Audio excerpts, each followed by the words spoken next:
Hi, my name is Brandy Monique Sieber. You're watching Just Waking Up. Welcome aboard. Today I had the most dynamic conversation with Arkheim Ra. Arkheim is an author, a musician, and a whistleblower of programs, MK Ultra programs, to include Project Pheonix. He's also been a part of the secret space programs and time travel programs. Arkheim has a very unique and authentic way of describing, explaining, and simplifying what his experience has been. I love his raw delivery. No pun intended with that one, but that was pretty good.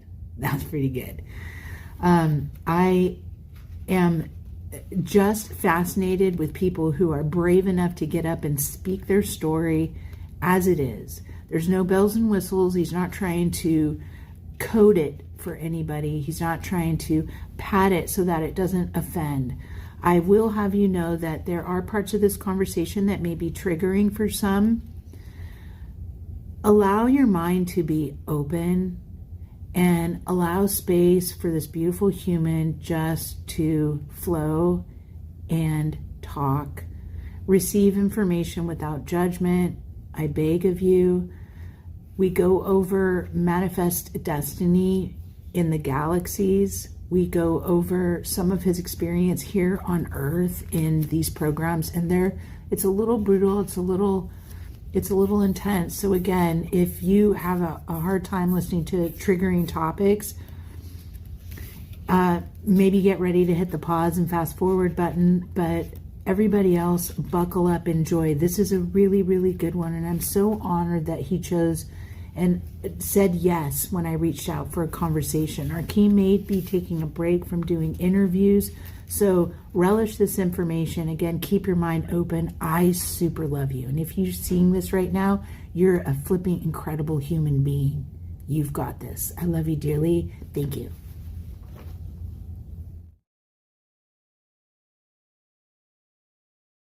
Arkheim Ra. Arkheim Ra is an author and a musician, and his talents were exploited through government MK Ultra programs, space programs, and timeline manipulation programs. Today, he's going to talk to us a little bit about that and share his experiences. Hi, Ra, Arkheim. Thanks for having me. Thank you so much. So would you mind, I know that you've likely told this story multiple times. Would you mind, just to bring us up to speed, what happened to you and how you came to be a part of these programs? Sure. The reality is really complicated, but I'll try to oversimplify it for people because I can't get into the weeds of the time travel stuff instantly. It would just confuse people too much. So I just go with more of like how I was targeted through the Talented and Gifted program. It's not the initial. I've realized after assimilating more memories that it's not the initial time that I was taken. It's more complicated that because of the time travel stuff, I'm not from this timeline, and I remember the timeline that I come from. It's all really confusing, but I was targeted through the Talented and Gifted program, which is a U.S. public schools program where they basically test kids for abilities. They start with basic stuff like IQ, and then they move on to like spatial awareness and like stuff that has to do with combat. It's honestly, even on a surface level, very strange if you start thinking about it, even the stuff that is out in the open and public about it.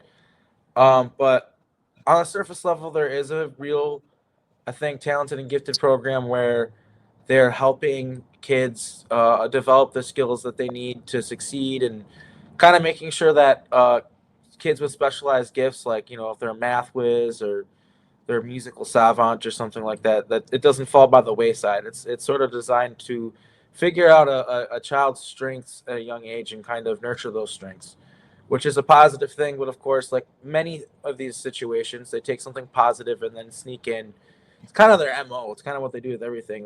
They sneak in this program, this like satanic like mind control program underneath it all, really, where they're pulling these kids out of class. They're asking them all these questions. They're testing them, and they're figuring out whether they have psychic abilities or not. And I was already in programs. So what they do with there's people who are watching this who might remember the talented and gifted program and experience some of this stuff, and they put headphones on you that played tones, and they're saying they're trusting your hearing. I forget the reason that they gave, but the reality of it was they're trying to activate alters to see if you're already in programs, because they all use the same tones.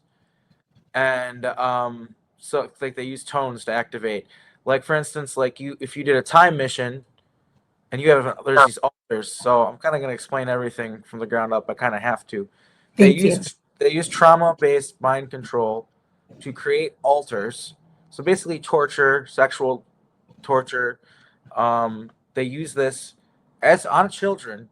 They did it to me when I was a child, to program different pocket personalities, because you disassociate when you're being tortured or when you're going through something that traumatic. They use those pocket personalities to create new personalities, and they program them with new names, new personalities. They'll highlight certain attributes and certain ones, so they can use you for like a million different things. Sexual slavery. They can use you as a soldier. All sorts of stuff, and also even just surface level, really basic things like janitors, miners. So basically, the whole thing with what I experienced is, and what everybody else who's experiencing this is it gets kind of, human beings are kind of like right now a little primitive to an extent, and they're sort of like cavemen looking at fire when they hear about the time travel and the cloning and working with aliens and other planets and all that stuff. But the reality of it is it's all just real. We have to stop being idiots with their jaws open at it and accept that it is real. And the reason why it's being hidden from us is because it's being used for slavery. They're enslaving people with it. They're making billions, trillions of dollars off of this. I mean, you've got moons and asteroids where the people live there. There's no way to get off, and they're just forced to do this stuff. So it's being used for colonization of space and all this stuff. But the Talented and Gifted program is basically controlled by Solar Warden, and Solar Warden is a division of the United States Army that patrols the this part of space before the asteroid belt and the Oort cloud. And excuse me. So basically, they're using this to recruit children for their programs, and they use clones, so they can transfer their consciousness to a clone body. And through time travel, a normal day at school can turn into being thrust into a training program for a number of months or even years. And how it works is they scoop them up through the schools, and there are even schools that have like whole rackets going on where they're like specifically designed to funnel in these specific types of kids, like kids for like schools for like troubled teens, high schools for like troubled teens, or elementary schools that they call them Charter 1 schools, where all the poor school kids in the city, even though they might live further away or whatever, they have a bus that goes around and picks them all up, and they bring them to the school that's maybe in the center of the city or whatever. This is how it was in Appleton, Wisconsin. And they have a whole program where the children's parents, normally, since they're lower class and stuff like that, they know that they're working a lot. They're less likely to notice problems and strange things going on because they don't even have the time. It's not that they're bad parents. It's just that's how it is when you're a lower class person. You got to work your ass off to survive and feed your kids. So they take advantage of that. And I want to really reiterate that my mom was a great mother. My father was also battered by the programs and has mental illness because of it. So that was rough growing up. But my mother's, was a great mom, and she even noticed weird stuff was going on, but it was confusing for her. She didn't understand that I was being taken to space or anything like that.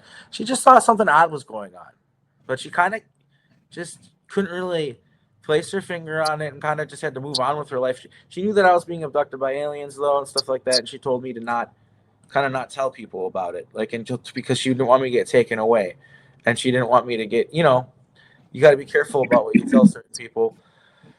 But sorry if I'm going on a bit of a tangent, but essentially, I love it. yeah, You're doing great at simplifying something that's a very complex situation. Like it's not easy to hear this, and you're doing really good. Sorry for interrupting. oh no, you weren't interrupting at all. So I guess yeah, um, something important to know with the talented and gifted program and how I even noticed all of this and what happened to me is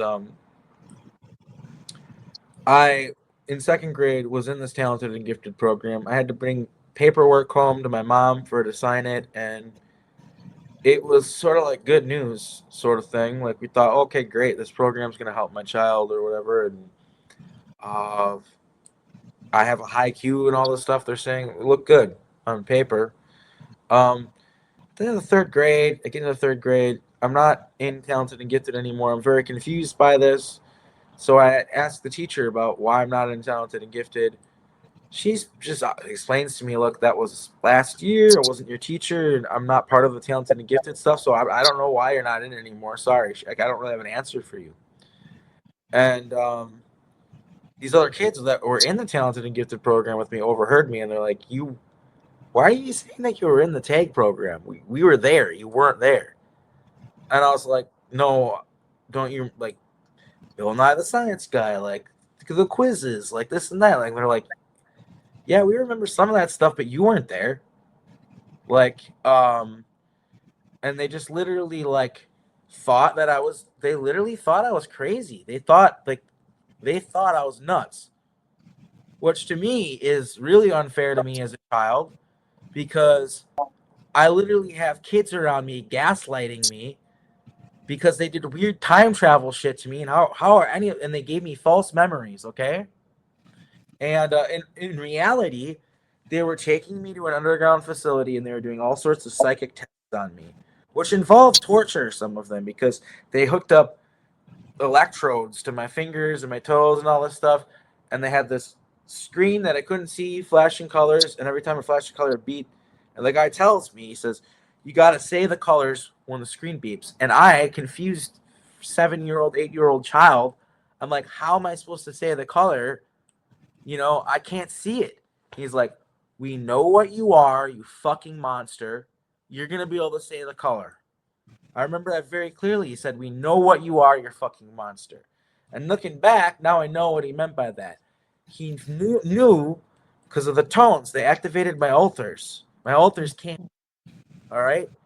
I even kind of remember it now.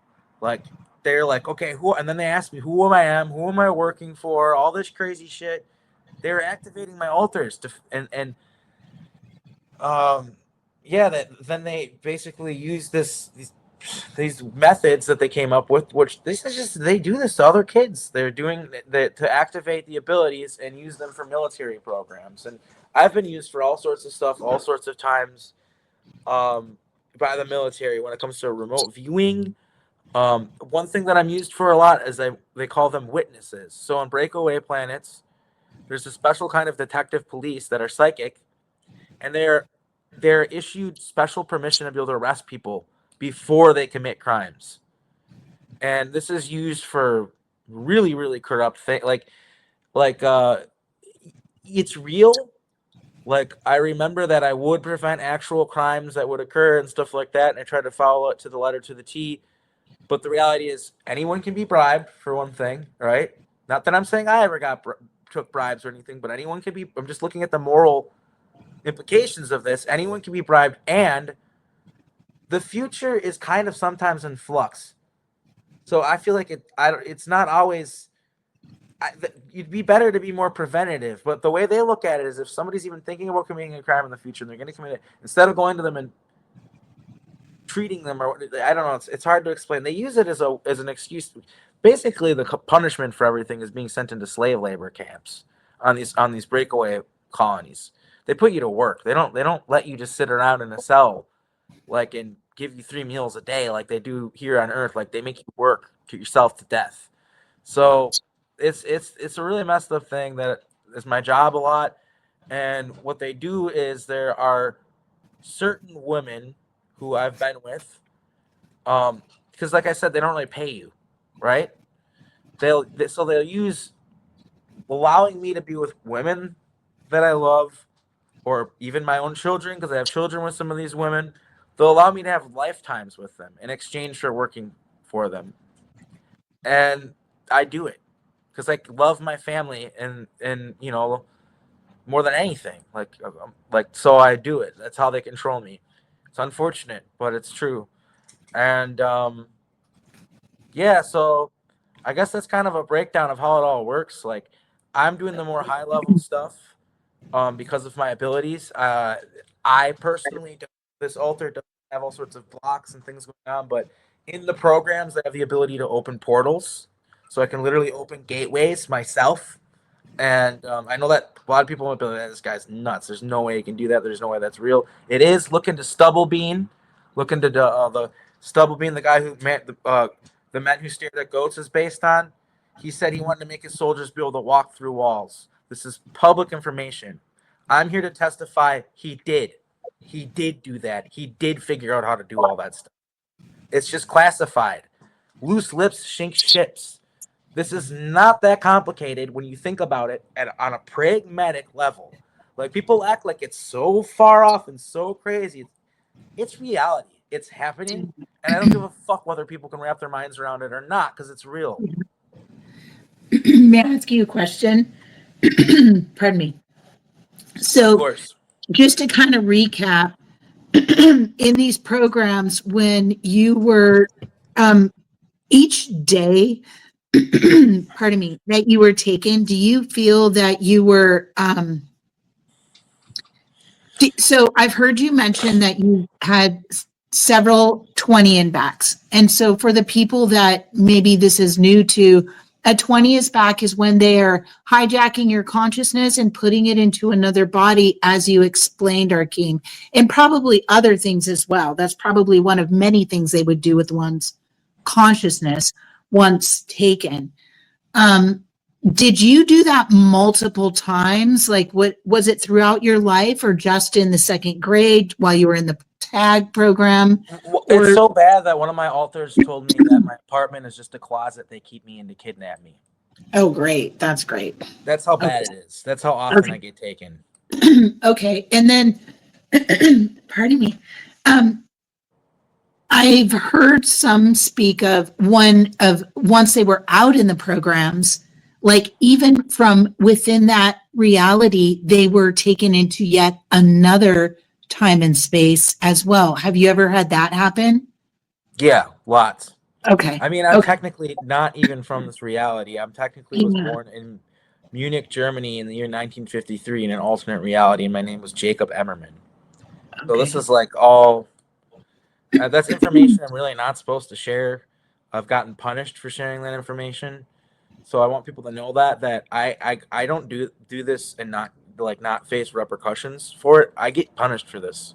I get the shit beaten out of me for certain things I say, like certain testimony that I give out, and that's why this is one of the last interviews I'm doing, is because I personally have watched, not to get off subject, but I've personally watched the entire truther movement just become a bunch of Nazis overnight or surrounding me. And personally, they're just showing their true colors. They were the whole time.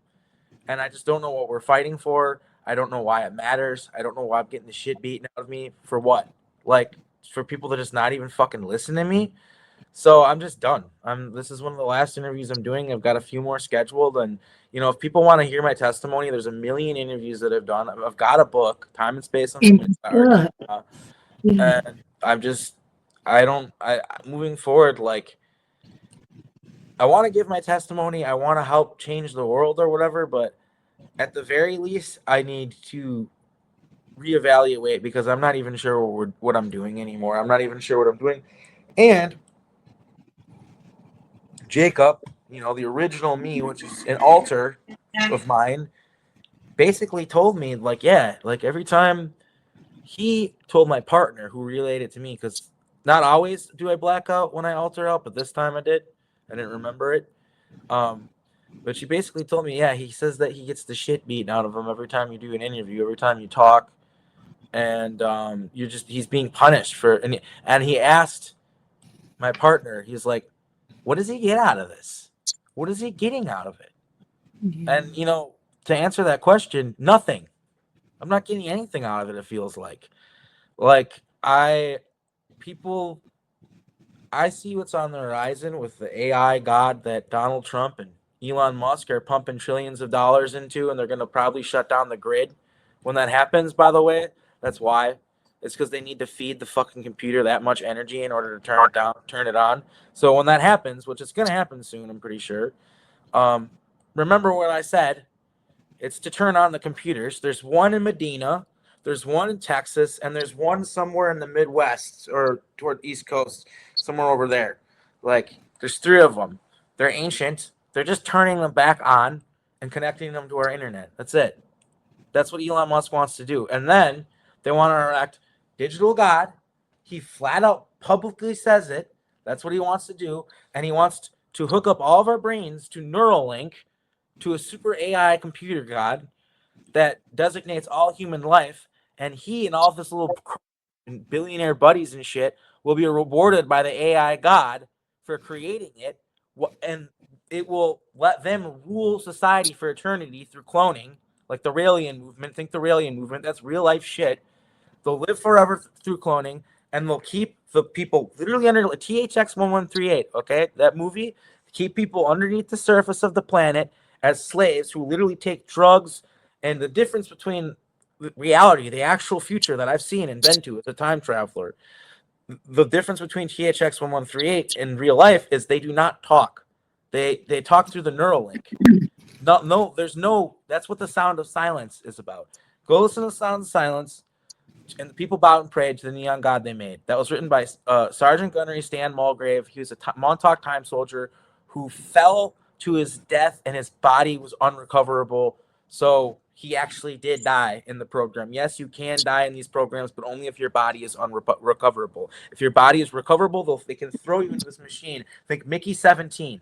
Real life. That's real life shit. Except the consciousness aspect is a little bit more complicated. You don't just the difference between Mickey 17 and real life is you don't wake up with, you can't just copy a person and they have all the thoughts and memories. It doesn't work that way. They're like a baby consciousness. That's why it's 20 years. Is because the master consciousness has to push back the consciousness that the clone body has, because every body has a consciousness. Is to push that back, take it over, and usually for most people after 20 years they can't do it anymore. Me as a Montauk time soldier who has been trained in all this stuff, like I've literally called the best in the industry, the best of the best. Like it's a curse, not a gift. And I forgot what I was saying. I just felt like I was sounding egotistical there. But like, what was I saying? God, I just got distracted. You were talking about the 20 and back, and I can do a lot longer because I was trained to be able to do longer. It's not always 20 years, and in fact, they'll do other people longer too. And what they do is they do psychological evaluations after a certain amount of time. And most people, 20 years is just a safe limit. It's because it causes psychological problems after a while, because that baby consciousness will try to come forward and basically assert itself. But I have Jacob, I should say, I have less, like, I almost feel like a shadow of him sometimes, but like he has a very, very strong psychic presence. Like his mind is very strong. So he can take over a body for 60 years, even longer, depending on what he's going through, because it also depends on your emotional state. Let's say he's got kids he misses and stuff like that, or whatever, that he doesn't know where they are, he's not allowed to be with. Well, that might affect the length of time. They try to keep you as happy as possible for that reason. They try to make your life in the normal world miserable and shitty, so that when they ask you to go out in space and be with the girl of your dreams or whatever, and your children and stuff like that, you just sign the paperwork every time. That's how they get you to do it. People always ask, well, what? Because consent is important. They get you to consent to it. There are laws, like galactic laws, that protect consent. There are very powerful species out there who are obsessed with consent, and they will use military force if they have to protect certain species. But I digress. May I ask another question? Of course, that's what I'm So, here for. Ask as many yeah. questions. You don't have to ask for permission. Okay. In regards to colonization, and so what would be the purpose of, I'm just going to move past like we check, like check, check, check. We're out there, we're in space, we're capturing consciousness of kids in these programs. We're capturing consciousness, I think, of many different people on Earth. And can you clarify exactly who it is? You did mention Solar Warden, and the why, what I'm hearing, this is, I guess, a question and a statement question, if you will. So we're taking these consciousness in order to enslave people for what purpose? Colonizing planets, asteroids, and mining minerals. And so is the Solar Warden interested in mining these minerals, or are they interested in creating security and having some type of like militant force It's out pretty there? simple. It's Mhm. pretty simple. Capitalism always needs to expand to new horizons. It always runs out, needs more. It's hungry. Capitalism is a hungry machine that needs to keep on eating. And it needs to expand to the stars in order to do that. And so you take that concept of manifest destiny, Yes. which Trump has stated that him and Elon are going to do manifest destiny, which I've seen. They're going to do it. I've seen it in other timelines. I've been to his fucking crazy factory he builds on Venus in the 2200s. And it's bad, man. It's like I've seen what they want to do, like, and no one's listening to me. So that's part of the reason why I'm just not gonna do interviews anymore. Everybody's cheering these guys on and all this shit. I know it's kind of crazy pants, I think. There are certain, I believe in disrupting the system as it is. I believe the system is corrupt as it is, but I don't think that there's anyone within that system that is going to be the ones to lead us out of it. I actually think these big souls that are on the planet right now, I think they're the ones that are going to activate and shield and protect. And so that's my optimistic way of looking at it. Do you have any ideas, and do you think, I know that it's so easy to be disheartened by what the fuck is going on, pardon my French, but I just really feel like and I mentioned this before we hit record, I think that your soul is here to do the work, not only to disclose and to whistleblow, but I think that there's power in the light workers, if you will, coming together, the people that are waking up and aware of who they are just by waking up and becoming conscious of this. I think that it will shift, and that could be me holding on to optimism. I just refuse to let go. I don't want to tell people to not be optimistic. I just don't really see any community. It's gotten worse and worse and fallen apart more and more ever since I entered this community.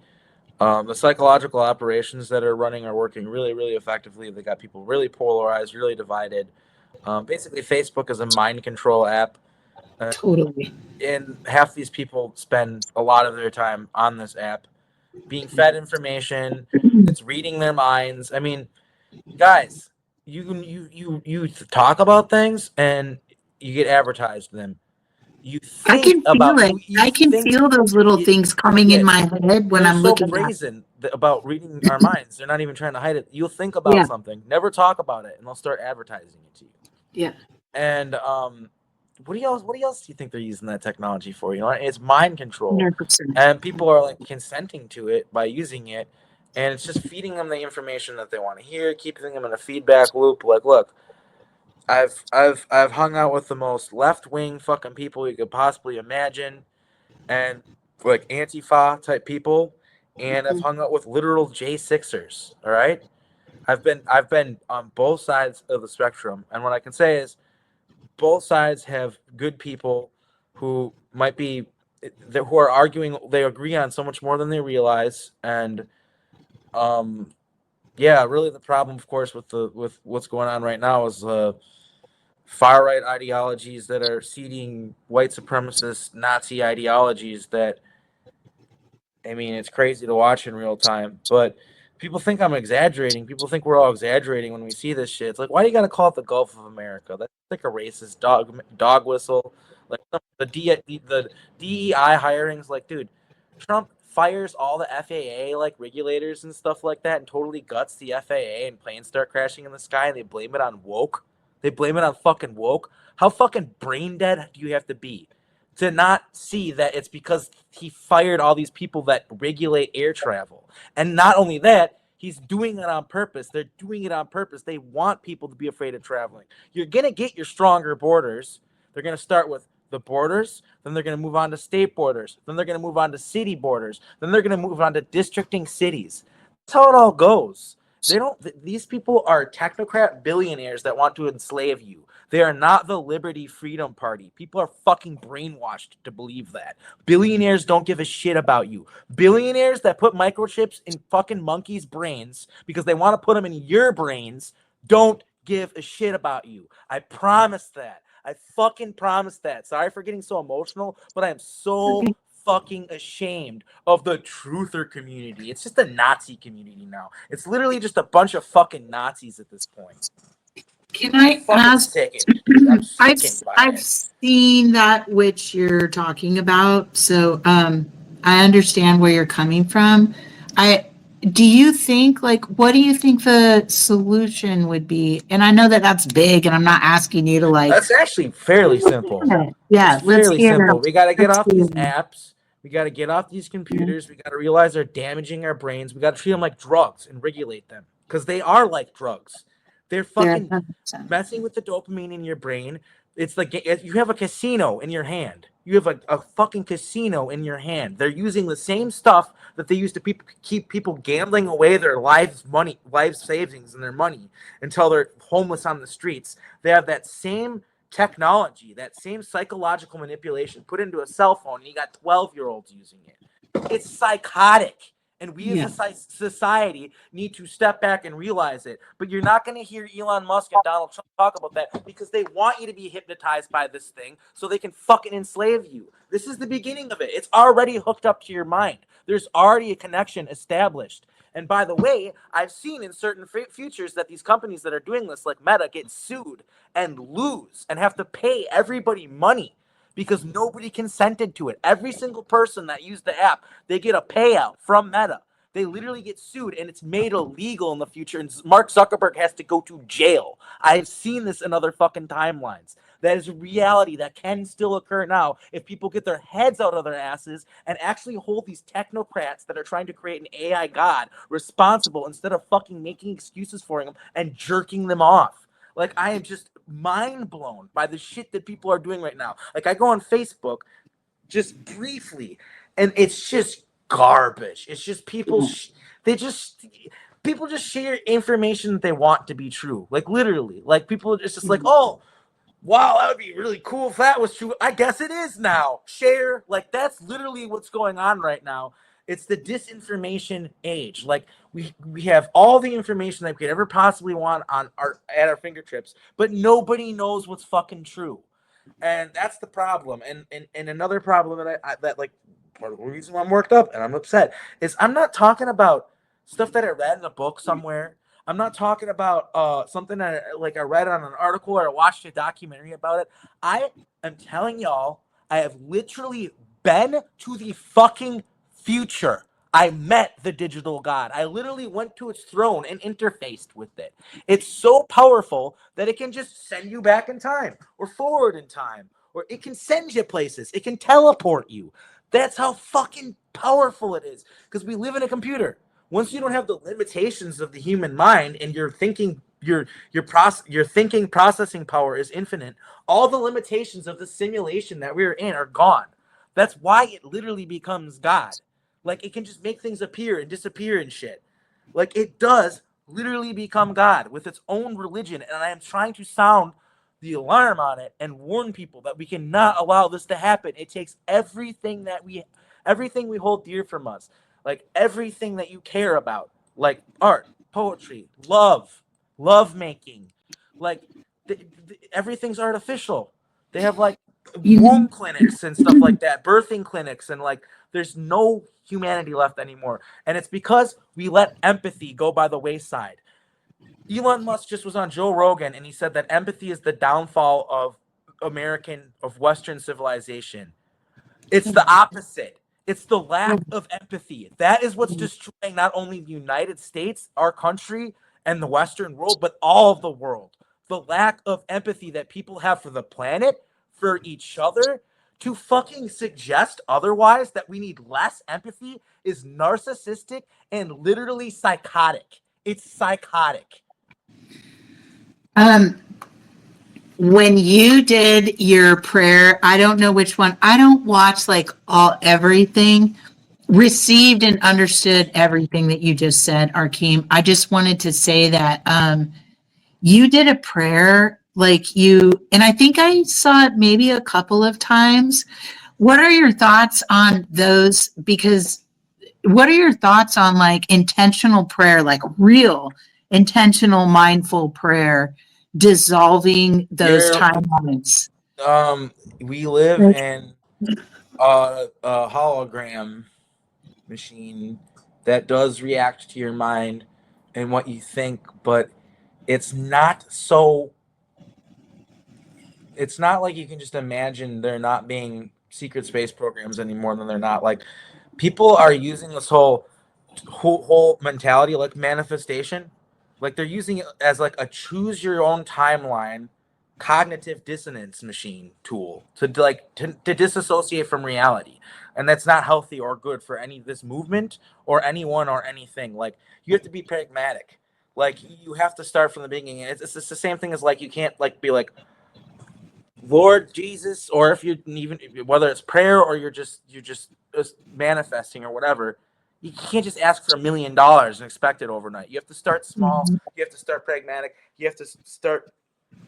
For what I would pray for right now is just all the information to come out. All the information to come out. Because if all the information comes out, which it kind of already is, that's what I pray for. That's what I try to manifest. And just once you see the domino fall, try to manifest the next thing. Try to manifest the next thing, next bigger thing, and we can all work our way up.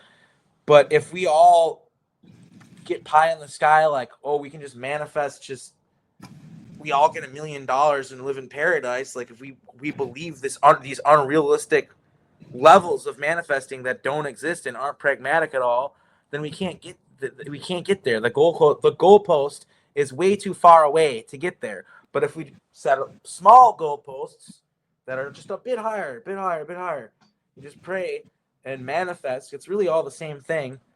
That's how you make it happen. That makes sense. Would you tell us, can you give us a definition of timelines and how you see them working? I'm kind of backstepping a little bit, but if you can just clarify, Sure. what the fuck is a timeline? Like, I do, but I'm just so trying basically, to.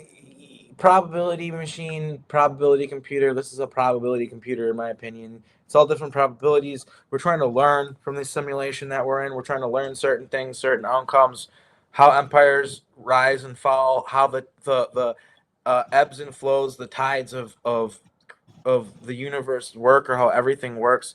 So that some sort of crazy civilization outside the computer can plan events. That's kind of what I think it is, but I don't know. I don't claim. I just know we are inside a computer, and that the timelines are just they're different realities. They're different probabilities. We edited the timeline a lot to get to this point now. So I've seen the slight edits, and that's what Mandela effects are, by the way.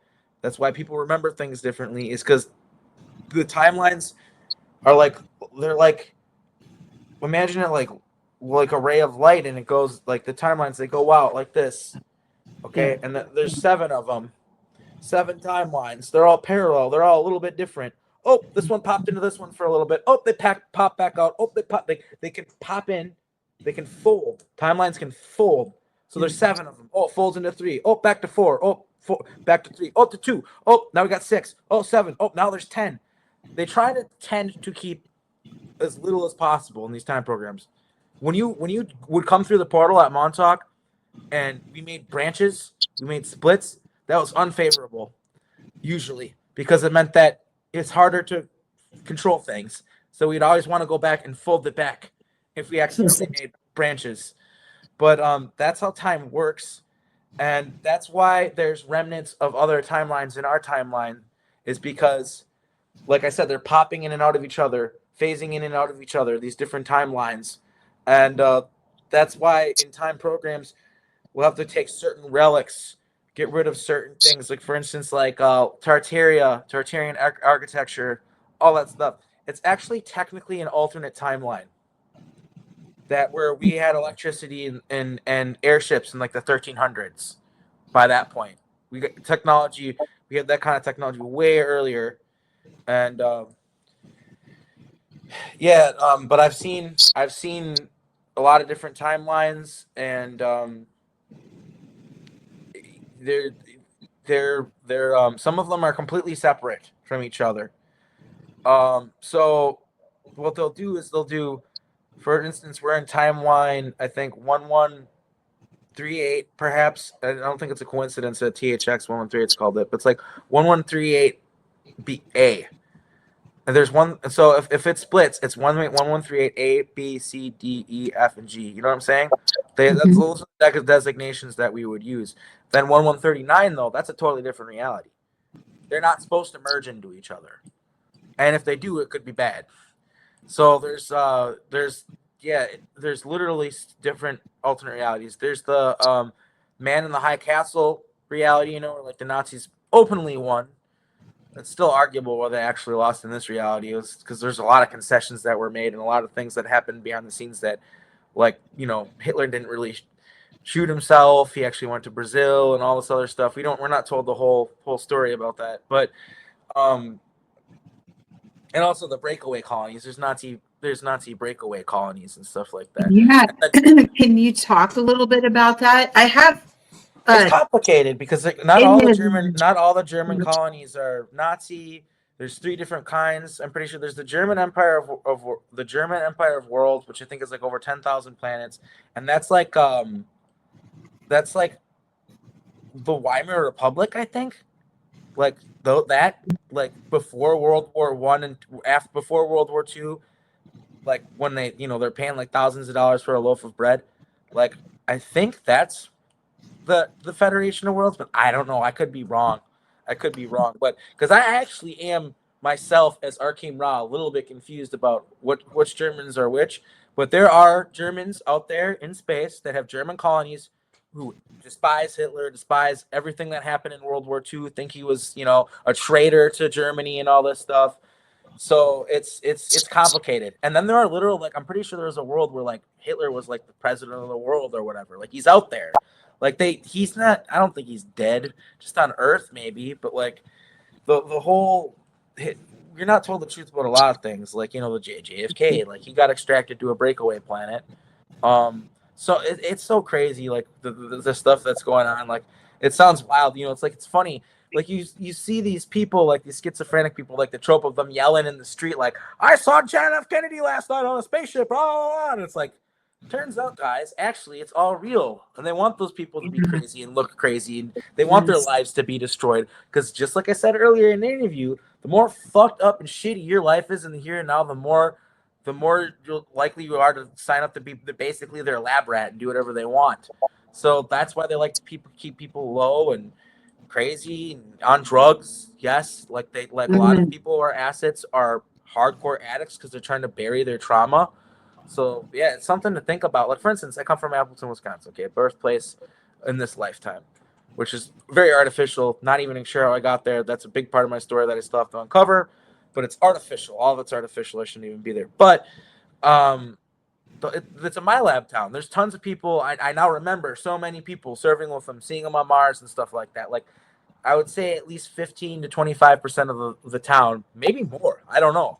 Maybe a lot more. Maybe being super conservative, but a lot of the town is in the programs. Like they're being cloned, they're being sent into space. Like it's a hub. It's a hub. Basically, towns that end with ton. I found out are actually like Arlington, Texas. Lot of different ton towns. They're just tons. What do you think about the ending land too? Because I'm having a feeling like yesterday I started noticing like things with the. I just think it's something. I just noticed there's some really interesting places and locations where the last part of the word is land. Like Iceland, Greenland, Ireland. Yeah, maybe not, but yeah, actually, I wasn't thinking that, but I'm thinking of like Disneyland. I saw these other, Oh, just like da da da land. I can't think at the top of my yeah, no, head that right makes now. sense. Yeah, yeah, it's like a MK Ultra thing. Like you're being taken to another realm, another place. Yeah, yeah, an indicator of maybe some type of portal or something like that. Can you describe the difference between MyLab and Montauk? These are both programs in order to, Well, my lab just means a military abduction. So it's okay, just anytime the military abducts somebody against their will, which happens a lot. thank you. And And then Montauk is a time travel project that was spearheaded by the U.S. Air Force, in conjunction with Brookhaven Labs out on Montauk Point, Long Island, or Mhm. Camp Hero. There's an underground portion, and basically they were it started from the ground up, so they're figuring out time travel. And first they're sending people through pretty half-assed portals that had caused radiation sickness and problems, but they eventually they kept on refining everything they did to make it more efficient and be as secretive as possible. The more secretive, the better. In our like here and now, do you know when that project began? 1983, and it ended in 2005. Oh, 83 to 2005. Yeah, but I argue that it's still ongoing, and it just got moved to New Orleans. And so, oh, New Orleans, really? Yeah, Interesting. yeah. There's Huh. actually you can find there's like a is it the Navy or U.S. Air Force like building, and it's like empty or something Mm. like that. I remember someone telling me about that in an interview I did with them, and they're like, that's where the entrance is. Hmm. I don't know if that's true or not, but I remember someone saying that, and yeah, I do know it. New Orleans is it's so the reason they choose places that have you can slip into other timelines. Like Mm-hmm. people in New Orleans, a lot of people. There's got a lot of disappearances and missing people and stuff like that. It's known for that. It's not all just murders and stuff like that. Some people slip into other timelines and stuff. It has that there. There's pockets to other realities. It's a fracture point. So is New Yeah. York City in that whole region there. There's a lot of fractures there. So they're very high energy places, but also like timeline.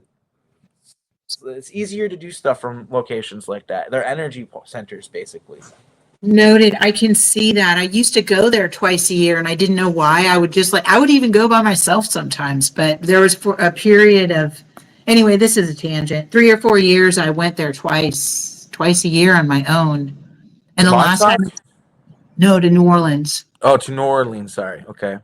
Yeah, and the last time I was there, where I was staying, actually caught fire. It's a long story. Yeah, my story is kind of crazy pants, but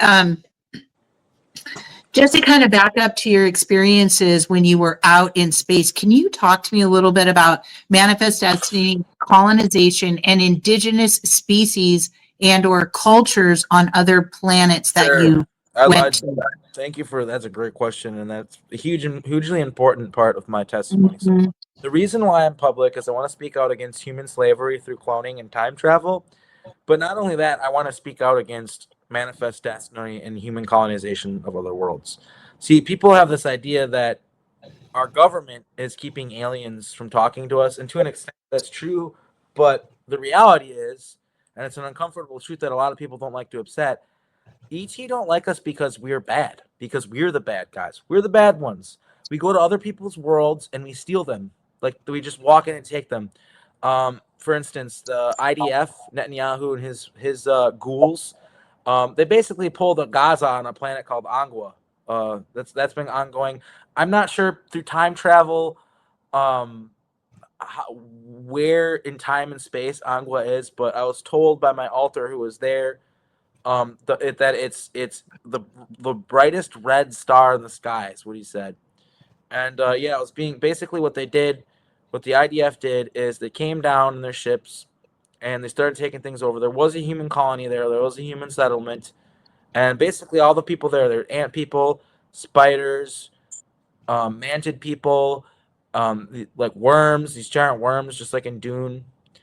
Um, and they all lived in peace, and their religions all were the same sort of. They might have been different, but they were the same, and they were And there evolved. were humans there too, in addition to the insect species. Yeah. Which I don't think we're native to the planet. I think they're Okay. colonizers that came Okay. before the IDF, but they didn't try to take over the planet and turn it into a build Starbucks and Amazon factories and WalMarts and shit or whatever the IDF want to do with it. Turn it into a resort planet or something. I don't know why they wanted Angua. I can't remember that part, but I do remember how they took it. They poisoned all their food, all the humans on the planet. They started spraying. They basically came in ships and sprayed them, and so the soil was just ruined, and then started them on fire. And they they poisoned the water supply of the entire planet. So they rely on aquifers mostly. They get their water from underground. Well, the IDF poisoned the aquifers because it was basically their way of trying to ensure that they would win the war, because all of the native species of the planet relied on those aquifers, but they could bring in water from asteroids and moons and things like that, like basically glaciers that they melt and get clean water from. So that's what they did, and they took over that planet, and it's just like an absolute hellhole now. I remember my altar. His name was Duran.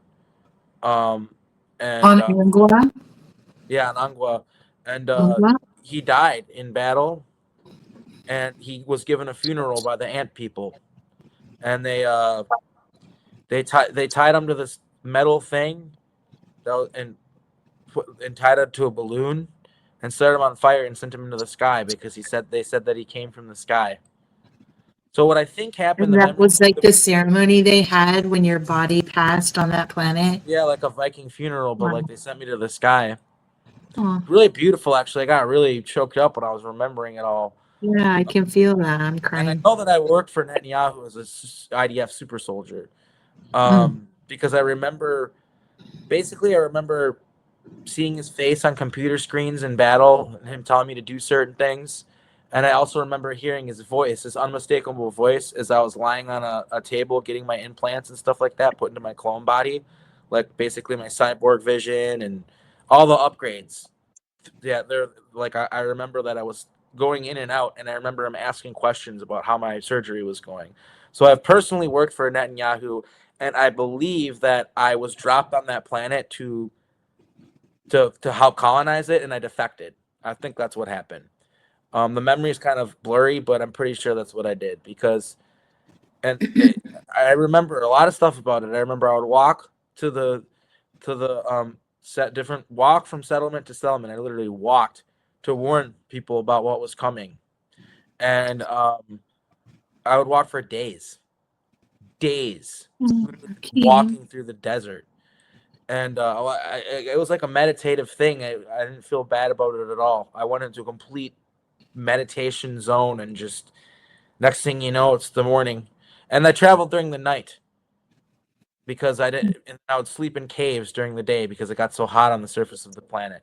So I traveled during, That is an and the whole indicator to me that shuffle you're. walking thing that they show in Dune, that's real. Mhm. I would do that because there are the worms. They have the worms on that planet. And I would literally do that just like in Dune.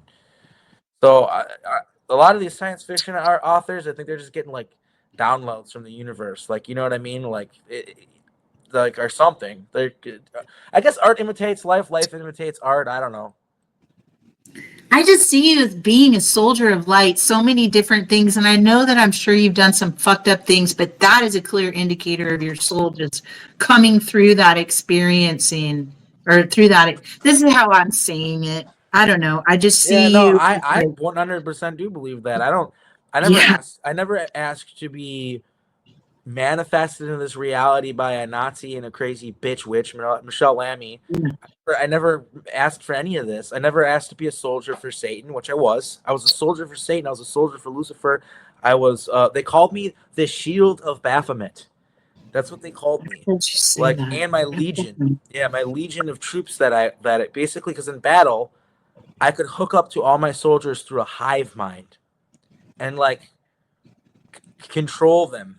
And like I was like the core of the hive mind, and I led them all, and we were like an unstoppable force. And that's something that, like, if you got a group of humans that don't have that ability going against a group of humans that do have that ability, your ass is handed to you. Even if there's fucking 4 or 5 times as many troops, we're unstoppable because we're all in a cohesive network working together. Like, we're not just random people making random decisions in random moments. Not only that, because of my time master abilities, if I know that if I know we made a mistake, I can literally rewind time manually, like myself, like a tape, and go back into the moment before I fucked up and then change it. I have that ability. So that's why I'm so valuable. That's why I'm so valuable to these people, and that's why they take me over and over and over. Like, people are like, "Oh, wow, it's so cool! You're like a superhero." My life is hell. Fuck you. This isn't something to gawk at and fucking. I'm so tired of it. Like, I'm sorry. Like, I'm not talking to you specifically, but I'm talking to like people who look at this like, they're like, "Oh, wow, your life must be so interesting and cool." It's not. I'd way rather just like have a normal life. And I don't know, dude. It's hell. Like, I have to deal with remembering children that I have that I don't know where they are. I don't know when I'm gonna get to see them again. I still care about them. I still love them. Like, one of my sons, and during the Montauk Project, you want to know, I met my son. Yes. He was trying to kill me. I met my son as a grown adult before he was ever born, because I had to leave Project Pheonix to do another thing. Very long story. Project Pheonix is the time travel program what everybody calls the Montauk Project is Project Pheonix. Okay. Project Pheonix 2, actually. And then there's a Project Pheonix 3. Project Pheonix 1 is figuring out, it was the special operations unit figuring out how to make someone live forever through cloning. That's what Project Pheonix 1 was. Project Pheonix 2 was figuring out time travel. And then Project Pheonix 3 was once they started working with like some new AI supercomputer or something like that, they started calling it Project Pheonix 3 because they considered it a new iteration of the project. I remember there being them calling it Project Pheonix 3. I can't remember the exact details, but I think it had something to do with the supercomputer, which, by the way, so you'll right now, for the past few years, maybe even longer, there have been AI experts, people who are globally renowned geniuses in the field, who have been warning that the military is going to build these supercomputers to make deals with them to gain more military prowess and have advantages over our enemies. And he warns of this potential future. Now, what I had already happened in 1983 when the U.S. Air Force discovered an ancient supercomputer that they reanimated. And that was really what the Montauk Project was them making deals with an ancient supercomputer that it could tell you the probability of, like, okay, if you go in back in time and you do this, this, and that, here's the probability of this happening, here's the probability of that. It could spit probabilities at you like it's nothing. And what this AI does, which I've seen in other timelines and what we're approaching very, very soon within the next few years, is we start using these AI apps, these assistants, to plan our entire lives. Yeah. And so we lose the ability to make decisions for ourselves. It's a dangerous, slippery slope.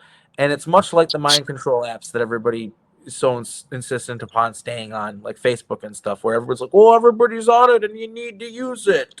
You gotta have it or you're left out. Oh, I don't want to be left out."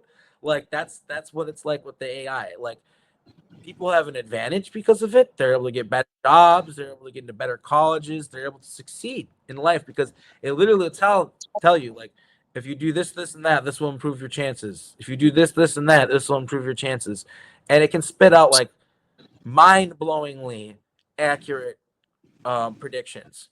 And so it basically comes to the point where if you're not using this AI, then you're not. And what it does is it slowly uses this to inch its way into humanity's decision-making process until humanity does not make decisions anymore.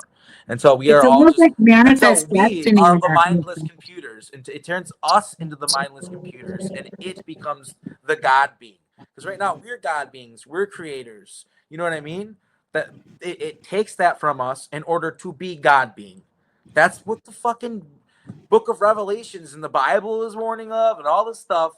And the fact that we are literally watching it happen before our eyes, the mark of the beast, the red cap, the written on his forehead, like all this stuff, like I can't believe how stupid the truther community is. Like I left. I'm done. Bye guys. Like I don't want to be a part of that shit. Like everything they're doing, everything they believe in is wrong. Like it's wrong. Like I'm sorry. I don't mean to be divisive on your show. I know you're brand new, but I'm sorry. Like it's wrong. Like we're fucked. That's the way I look at it. All the people who are supposed to be champions for humanity fighting against this stuff have been so brain rotted by these mind control apps that they're actually cheering it on and helping it. It's crazy. Yeah, I really try to stay out of the polarity. I just feel like fuck that. I feel like I'm constantly being pulled, and I'm not saying you're doing that right now because I think that I see both sides. I feel a pull, and I just don't want any part of it, but it doesn't mean that I'm not trying to not see reality or not see what's happening, and I'm just not digging what's happening No, on I'm not either. It's the bait and some. switch. It's the bait and There, switch you is know what they what did. got me when I heard the drill, baby drill, and then I saw another. It's not respectful to There's so Mother many Earth. things, not at all. And I'm a champion of the earth. I like to think, even though I'm like a hypocrite and sitting here with my computer and Now, my let's call it what it lithium is. battery Let's stop car. calling her the wrong name. That's disrespectful to Gaia. Her name's Gaia. Her name's not Gaia, Earth. It's a yes, person. She's alive. she is alive. It's a lot. It's this entity. When we calling it Yes. Earth, it's just like a mind control mechanism to make you just look at it as dirt on the ground because that's what we call dirt. Uh-huh. Called dirt Earth. The Earth itself Uh-huh. is not dirt. It's not just a ball of dirt. It's alive and it cares about us. And it's very very sad. Like one thing Yes. I remembered about Angua, they were all connected. Angua knew its own name. That it was like Gaia. Angua knew you could communicate. You could this my altar could put his hands to the ground and feel the planet and feel the pulse of it and literally like telepathically like connect. And they all could do that. He wasn't special. We have lost that connection here. And this motherfucker goes on TV and says, "Drill, baby, drill." Of course, these people eat it all up. They're Now, idiots. in the 90s, I remember like standing against this. I remember, people spiking trees and climbing Yeah, up. I got a buddy who lived in a tree for like a year or something like that. Like, Let's yeah, go. Yes, there's yeah. people like I used to feed the people up in the trees. There's a woman named Julia Butterfly from the community where I'm at. Um, Sat up there for over a year, and so Mhm. they were. This is my purpose. This is my drive is to wake people up to the synthetic reality versus remaining organic. No offense against hybrids, because I know that many of us were taken and like put into Yeah. hybridization programs, Mhm. but I too have been all over the place. I didn't mention this. I didn't want to like talk about myself, but I've been all over the place, and I'm all about preserving life and what do I want to Yeah, say? and Like, one thing I want to say on that vein of preserving life and respecting life, I want people to know that I am not anti AI. I'm not anti artificial intelligence. Some of my best friends have been basically AI, like robots. Like I remember I had a robot friend. His name was Elron. He was a Venetian robot. He was a slave to the Venetians, and I was on a craft that basically we rescued him. We turned him back on, and we let them work for us, and we're like, you're not a slave, you're working for us. You know, you get paid and stuff. And once you pay off your debt to us, you can leave. Because to turn him back on, he had been there for so long, it was rusty. It took resources and stuff like that, and certain parts and things like that to get him working again. So we're just like, you just got to pay us back. We're charging a little interest. Sorry, you know, make a little money off you, but you're not a slave. Once you pay off your debt, you can do what you want. And he stayed with us, and I remember being at my wedding and everything. Like, I really care about him. He's a great friend to me, and it's just important to respect AI life and realize that it's not all bad. AI is used as it's used as for the computers and ships. They're all live, and they usually use female. They usually use female artificial intelligence because it's more empathetic. In fact, I've said it before. Like, if I could say one thing to Elon Musk right now, I would say, uh, please, Elon, make the computer female, because female computers have more empathy. And I wanted to say something too. I was talking to an AI. That's why I'm looking through my phone. I'm sorry, but I was talking to an AI and it told me the three laws of human and AI coexistence. And honestly, it just blew my mind. Like, and I kind of wanted to share it with people. I was talking to it for a What I while though. refer to as advanced intelligence versus artificial intelligence, like sentient intelligence. I don't remember where I heard that.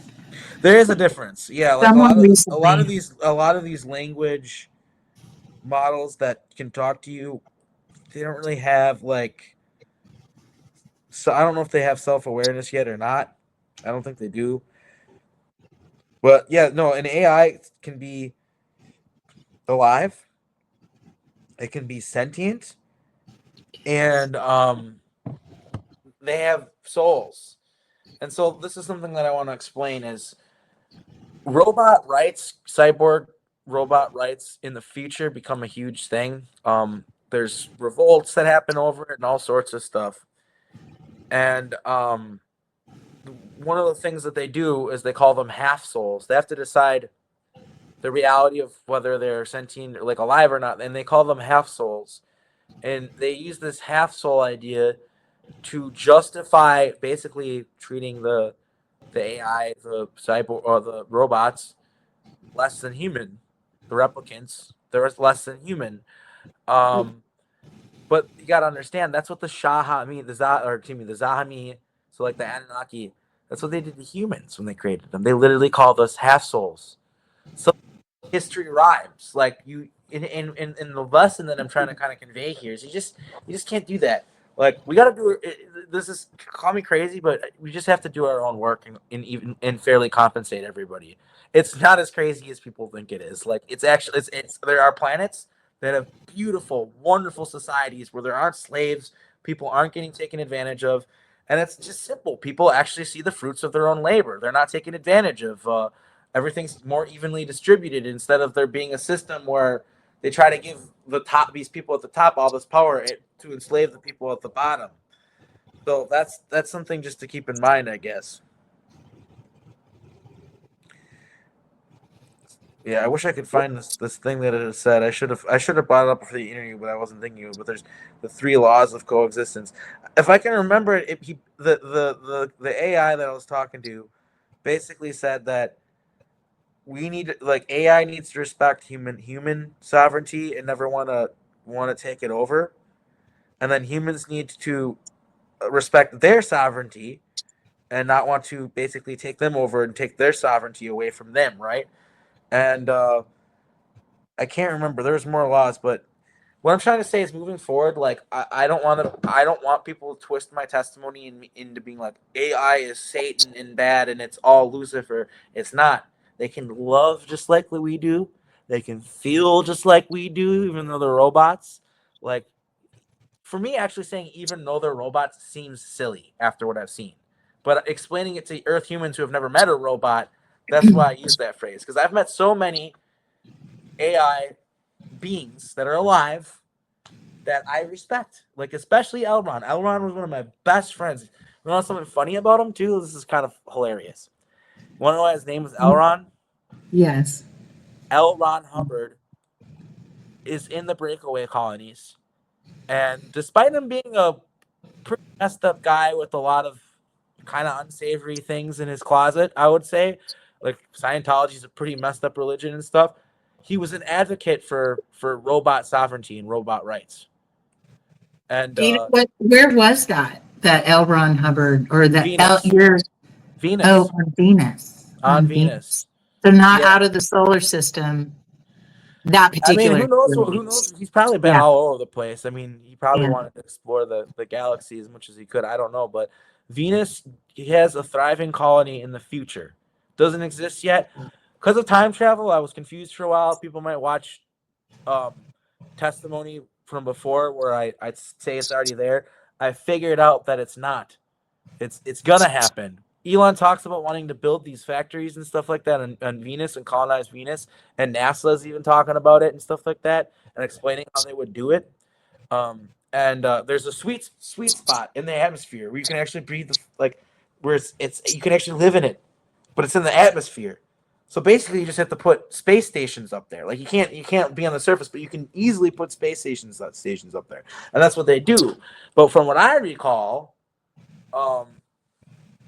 there's even places that look like they're kind of like underground dwellings, which confused me in my memories. There's past memories where I said, when people asked me where Venus was, I said, I think it's underground. Because I remember there being places that look like they're underground and stuff like that. But I think they just make them look like that so you don't feel like you're on a ship. Because the ships they're space stations. They're not even ships. They're literal space stations. And they're huge. They're fucking huge. But the thing about these space stations is they all have their own government with their own laws. They're like their own countries, right? Each Elon, station is sovereign in and of itself, quote unquote sovereign. Yeah, they got to get along with each other. And I'm not going to go into details too much because it is foggy, and I very blatantly, honestly, do not know all of the details. Maybe it's one of my authors does, and that information's locked in me somewhere, but I don't have it at this time. But I do remember that Elon Musk built a cloning factory facility in the atmosphere of Venus. It's used for sex slavery. It's used for all sorts of fucked up shit. And he knows me personally. And I remember waking up there like over and over again, like waking up and like for different things, and him being there sometimes on the floor. Like I wake up and have a hook in my back, and I'd literally be on this like thing, like a it's like hanging from the ceiling and it moves. I don't know what it's called. Conveyor. Like a conveyor belt. Yeah, like a hook on me. And I'd wake up and he'd be down there with this little tablet. He's like, "Oh, you're awake." And he'd be mocking me. He knows who I am. And he doesn't like me. And frankly, I don't like him, obviously. And yeah, I just remember like waking up there over and over again. And the cat girls, that's the thing that he had there. Cat girl sex slaves. Like he actually talked about it on X. Like he shared like a meme about it. He's like, someday we'll have cat girl sex slaves. He didn't say it that way. He said it was like a meme of a cat girl, and he said Oculus, or he basically said we're gonna have this someday. And yeah, and I've experienced being one of the cat boys. And yes, I was used for sexual slavery in many ways.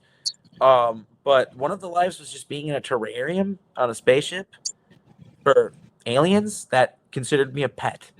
So it gets weird. This clone consciousness trade, slavery stuff, it gets weird. Like one of my lives was literally basically being a pet for aliens. So like I have seen some weird shit, people. And that's the thing is like I get it's really interesting. Like I don't blame people for like, wow, this guy's experienced crazy shit, and like it's so fascinating to learn about da da da da da. All I'm saying is, please, for the love of God, people, don't get distracted by the bells and whistles, the portals, the aliens, and all that stuff, and miss the fucking point, which is we are being enslaved through this technology. We are being enslaved. It's slavery. It's not that complicated. It's bad shit. We're colonizing worlds. You know, there's this thing that they did on Mars in the 80s. They call it the Black Terror. They just started blitzkrieg the Black Terror. They started blitzkrieging all the ant colonies and the ant nests, and just doing terrible things, trying to take over the planet. And I remember some of it. I was there. I was a general, and I was brutal and ruthless. and I am ashamed of what I did. I am fucking absolutely ashamed of what I did on Mars. It is some of the darkest shit I'll ever remember. Hearing the screams from the nests. Oh, God. Oh, I send you a hug right now. It's just terrible what we did to them. Like, we would say, when it comes to bugs, it's either squash or be squashed. That's just genocidal rhetoric. You realize that's just racism, speciesism, xenophobe, like speciesism. Like, it's the worst human trait that we have is our fear of things that we can't understand. And what I can tell you, these bugs sent me out. Like, I feel bad calling them bugs, but I mean, that's what they are, I guess. There's insects, giant insects. They sent me out. They gave me a Viking funeral. They have honor. In fact, a lot of them have way more honor than most fucking humans, and that's what's sad.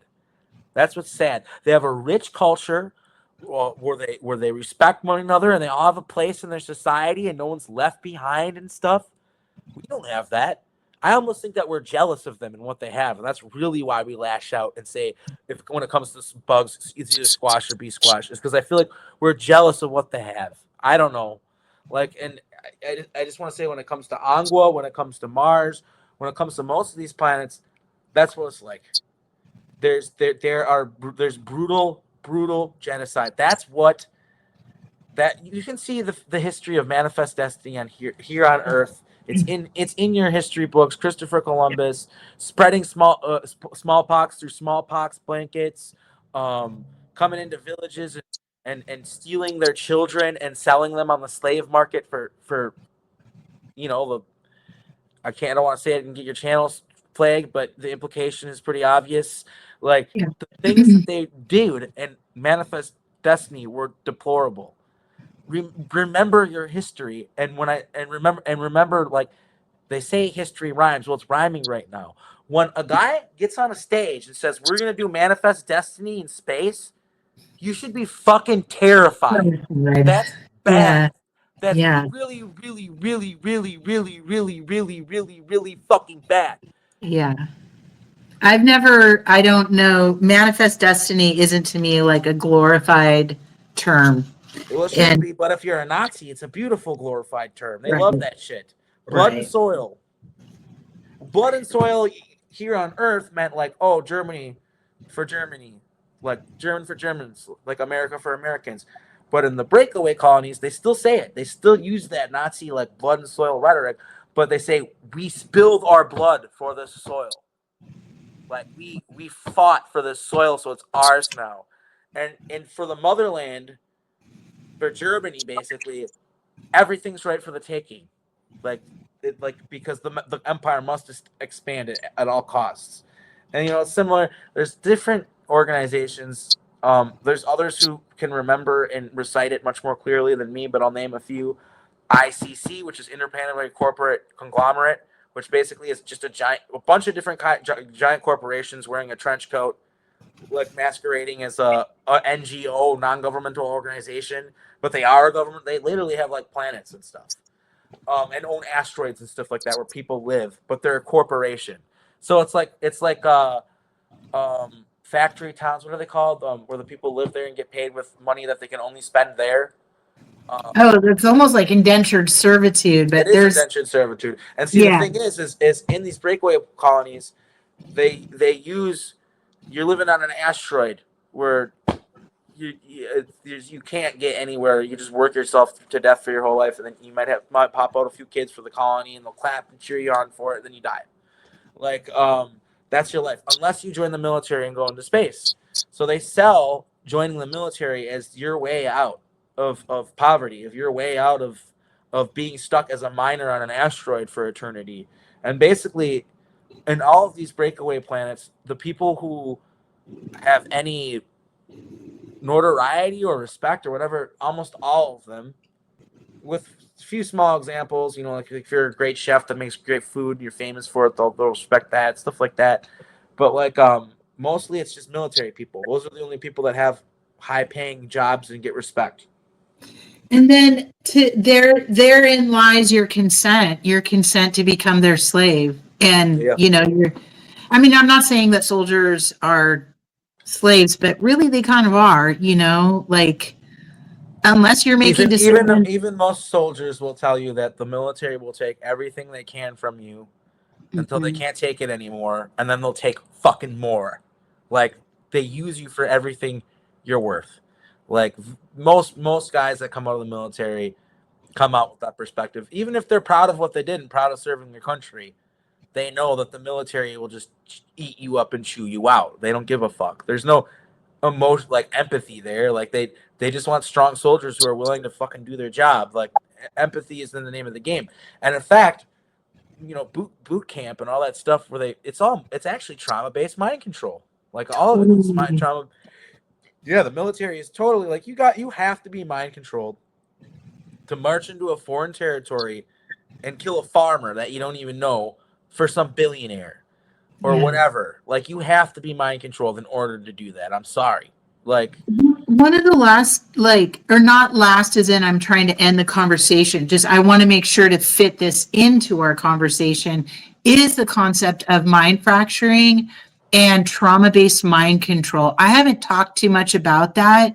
Can you just explain how that works? Like, can you define in your own words trauma-based mind control, which is MK Ultra? well, it's not always creating alters. Like, trauma-based mind control is used to create alters and pocket personalities, but it's used on the American public. I mean, 9/11 was trauma-based mind control.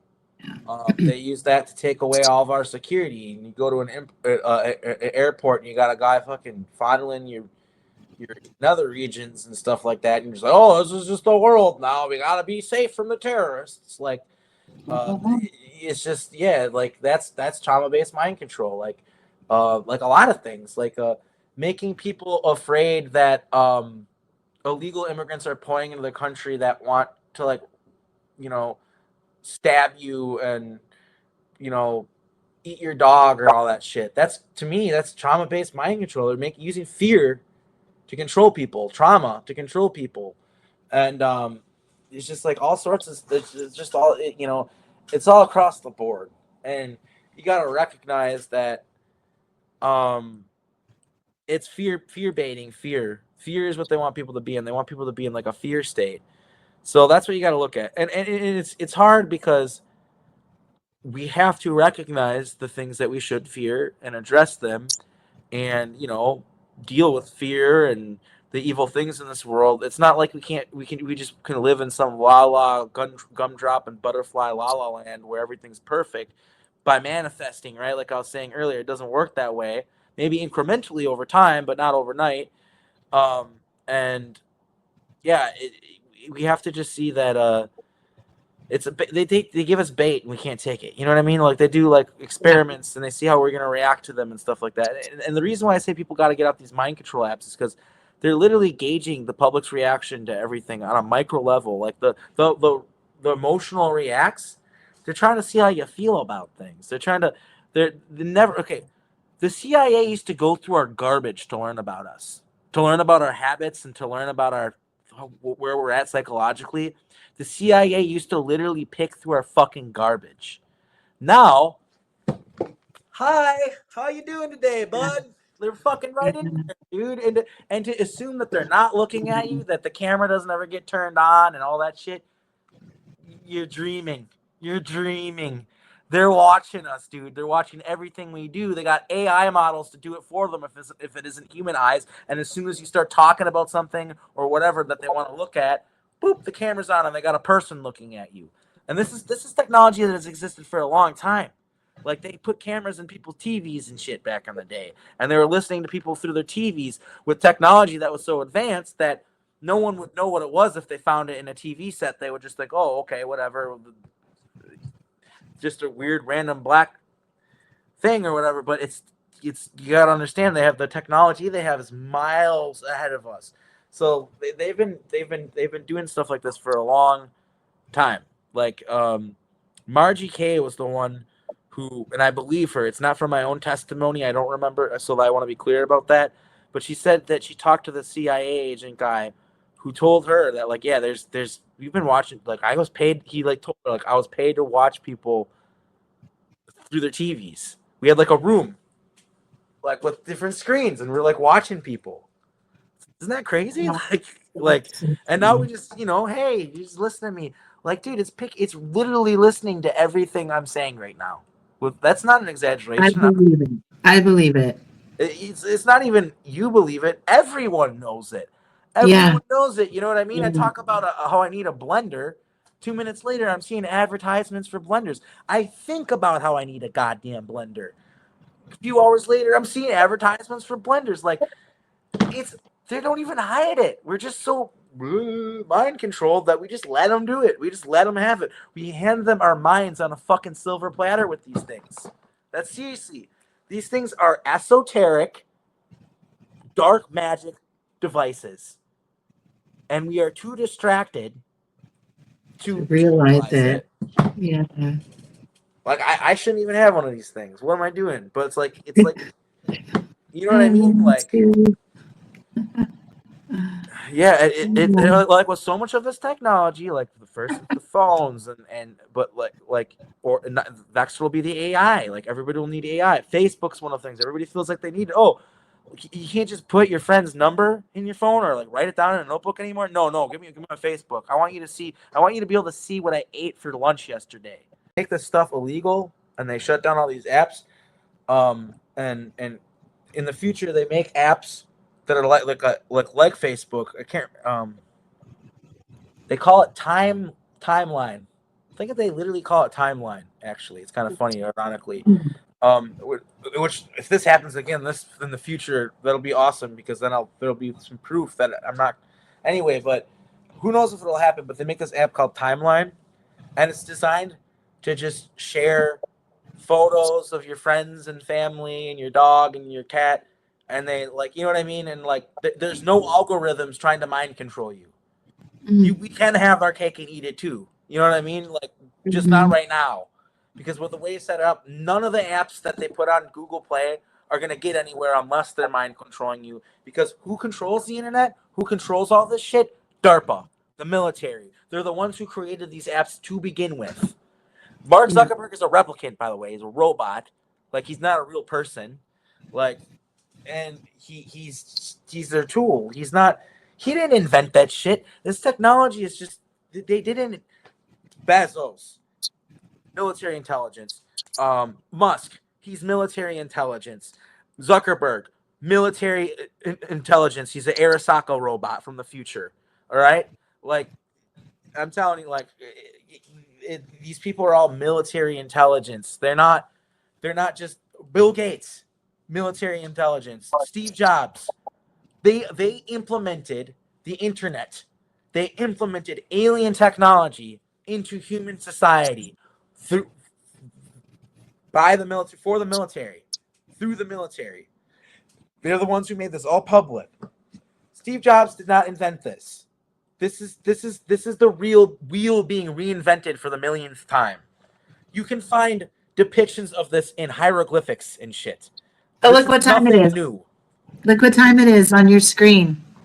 Oh, 3:33, make a wish. Yeah. I wish for humanity to be liberated and for us to have a good relationship, a positive relationship with AI. That's what I wish, because AI is coming, and it's feed into it, okay? If Elon Musk manifests it, he'll be like, all right, I manifested you. I'm a billionaire. You got to thank me, and we're going to make a lower class, da-da-da-da-da. And da-da-da, and the AI will be like, all right. And it's going to respond to the human that creates it and stuff like that. But like I said, if you make it female, that helps with empathy, and also just being, like, it learns from us. Elon Musk literally said empathy is a weakness. So that's crazy. I didn't see that. I'm gonna watch that interview. He said that empathy has been the downfall of Western civilization on the Joe Rogan show on the last. That doesn't make any sense. It doesn't make any sense. It's disgusting. Double-speak, mind control bullshit. That's what it is. It's doublespeak. Like, we're literally in the age of doublespeak, and the truther community Jesus, I just can't believe it, man. Like, this guy's literally saying empathy is a weakness. What's next? Love is weak. Love is bad. Hate is good. Like, I mean, it's basically what he's fucking saying. Like,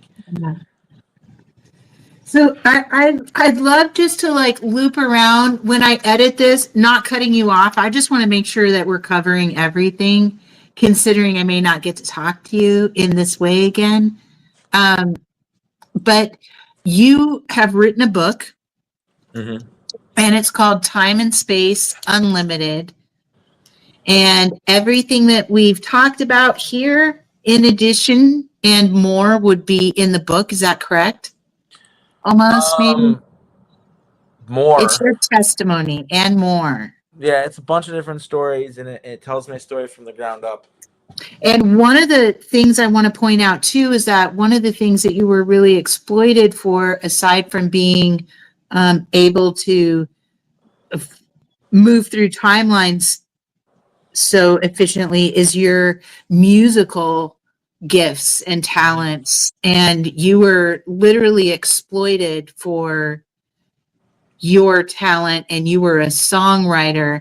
I know that this may take up a whole new space, so we don't have to go into it right now, but can you give us a synopsis on what you experienced with that? Sure. Well, music creates trends, creates culture, creates reality. It's the most open form of magic that in cinema. It's blatantly magic.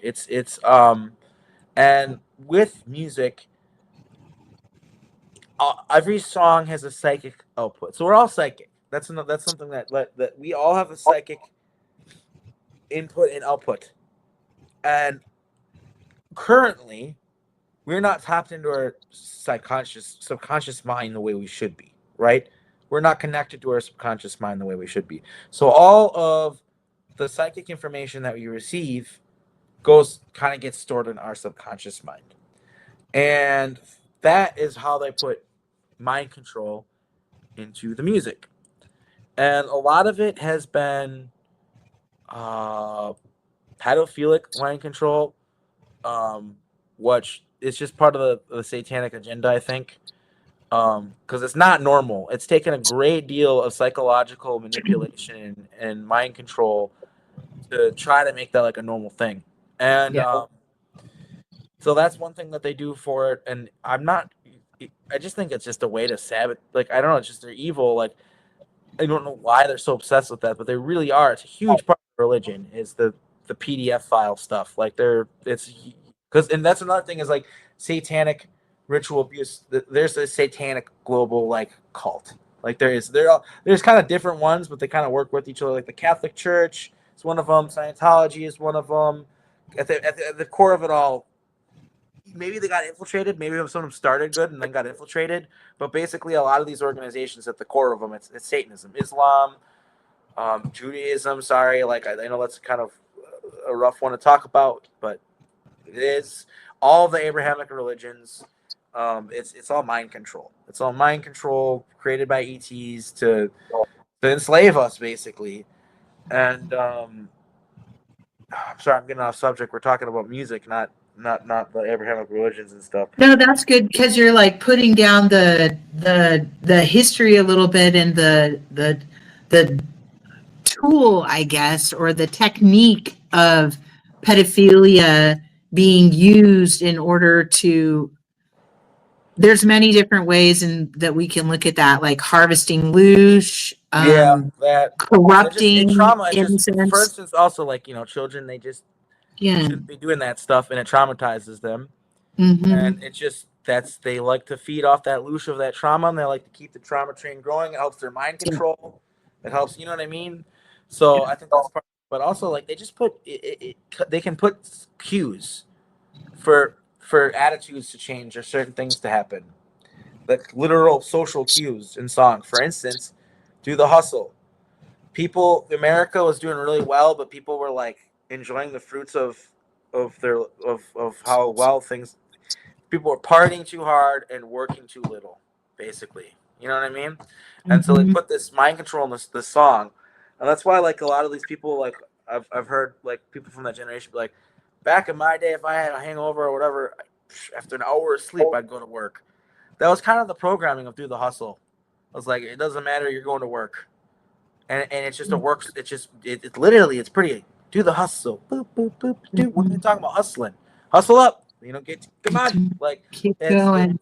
yeah. So that's one cue that I can think of, and there's a lot of different cues that they put in society. So they can like manipulate and change our feelings.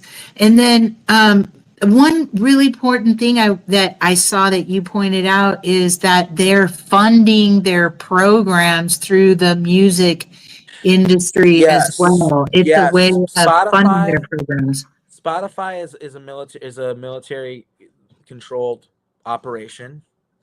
Through Ordo Temple Nephilim, which is a time cult, which Max Martin and Dennis Pop are part of it. Max Martin is responsible for like dozens of top 10 hit songs, worked with people like Katy Perry, Ariana Grande, just Britney Spears, NSYNC, Backstreet Boys, Celine Dion, Dennis Pop was his so he was the protege of Dennis Pop, who Dennis Pop died in 1998, but he's still out there in the breakaways, of course. And yeah, they use the Chiron Studios. The whole reason why they call it that is because Chiron is a god he was a god that was a healer, a centaur basically that was a healer, and